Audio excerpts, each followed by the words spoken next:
Hello guys, welcome back to my channel. मी पूजा तुमचं माझ्या चॅनलवर खूप मनापासून स्वागत करते.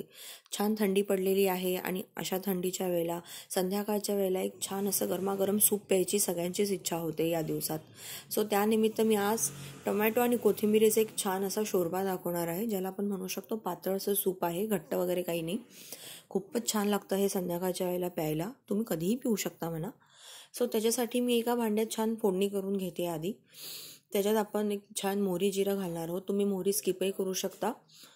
त्याच्यात मी छान ठेचलेली आलं लसूण घालून घेतलेली आहे. याच्यामध्ये मी छान असं कोथिंबिरीचे देठं जे आपण टाकून देतो ना, ते यूज करणार आहे, कारण त्याच्यामध्ये खूप छान असा अरोमा असतो, जो आपल्या सूपला खूप छान असा स्मेल देतो. त्याच्यात मी कांदासुद्धा घालते आहे. कांदा यासाठी घालते आहे की त्याच्यामुळे जो टोमॅटोचा सारनेस असतो किंवा टँगीनेस असतो तो बॅलन्स आउट होतो. तुम्ही थोडी साखरही घालू शकता, पण ज्यांना साखर स्किप करायची आहे त्यांच्यासाठी हा छान उपाय आहे. आपल्याला एकदम लाल होईस्तोवर नाही करायचं आहे, थोडासा गुलसर गुलाबीच ठेवायचा आहे आपल्याला कांदा, जेणेकरून त्याचा थोडासा गोडपणा हा आपल्या सूपमध्ये येईल. सो हे छान परतून घ्यायचं. आता त्याच्यामध्ये छान धुतलेली स्वच्छ कोथिंबीरीची देठं घातलेली आहेत मी. तुम्हाला जर मुळासकट स्वच्छ मिळत असेल कोथिंबीर, तर तुम्ही मुळंसुद्धा घालू शकता. इतकी छान लागते त्याची चव. तुम्ही नक्की ट्राय करा, तुम्हाला त्यानंतरच ते समजेल.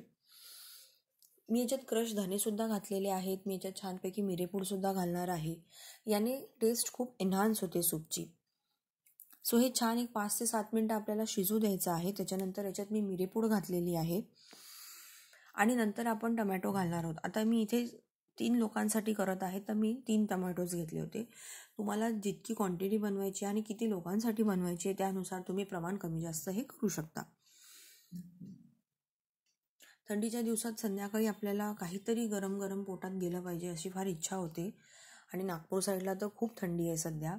सो अशा गोष्टी प्यायची फार इच्छा होते, सूप्स वगैरे. सो तुम्ही ही रेसिपी नक्कीच ट्राय करू शकता. मी आता याच्यात मसालेही घालून घेते आहे. तिखट घातलेलं आहे मी, हळद घातलेली आहे, आणि मग आपण त्याच्यात टमॅटोज घालणार आहोत चॉप केलेले. तुम्ही रफली चॉप करू शकता. आणि आपल्याला हे सगळं शिजवायचं आहे एक गॅसवर, मंद गॅसवर. आपल्याला याला एक 5 ते 10 मिनटं, जोपर्यंत टमॅटो हे गळून जात नाही तोपर्यंत आपल्याला छान शिजवायचं आहे, जोपर्यंत टमॅटो आपला ज्यूस सोडत नाही. आणि थंड झाल्यावर आपल्याला याची मिक्सरला छान पेस्ट करून घ्यायची आहे सगळ्या जिन्नसची. आता मी याच्यात चवीनुसार मीठही घातलेलं आहे. तुम्हाला जर या स्टेजला थोडंसं गोड हवं असेल तर तुम्ही किंचितची साखरही घालू शकता. आणि थोडंसं हिंगसुद्धा घातलेलं आहे मी. हिंगाने पण खूप छान टेस्ट येते आपल्या सूपला.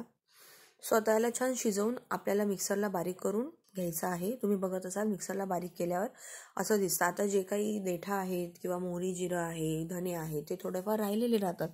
सो आपल्याला ते छान सूप असं एकदम छान तोंडात गेल्यावर पोटात गेलं पाहिजे अशा पद्धतीचं करायचं असेल तर आपण छानपैकी ते गाळून परत एकदा उकळी काढायची. आणि ॲट दी एंड मी याच्यात छानपैकी मोठा बटरचा क्यूब घातलेला आहे. बटरने सूपला खूपच सुंदर अशी चव येते. इथे मी उकडलेले शेंगदाणे सुद्धा सर्व केलेले आहेत त्याच्यासोबत. ॲक्च्युली आम्ही जिथे पहिले राहायचो तिथे एका रेस्टॉरंटमध्ये हे असं सर्व करायचे. सो या सूपबरोबर हे उकडलेले शेंगदाणे खायला खूपच छान लागतात. तुम्ही नक्की ट्राय करा. तुम्हाला जर ही रेसिपी आवडली असेल तर नक्कीच या उकडलेल्या शेंगदाण्यासोबत तुम्ही हे सूप सर्व करू शकता आणि ट्राय करू शकता. तुम्हाला जर माझी रेसिपी आवडली असेल तर नक्कीच माझ्या चॅनलला सबस्क्राईब करा. खूप खूप खूप शेअर करा, खूप खूप लाईक करा. बाय.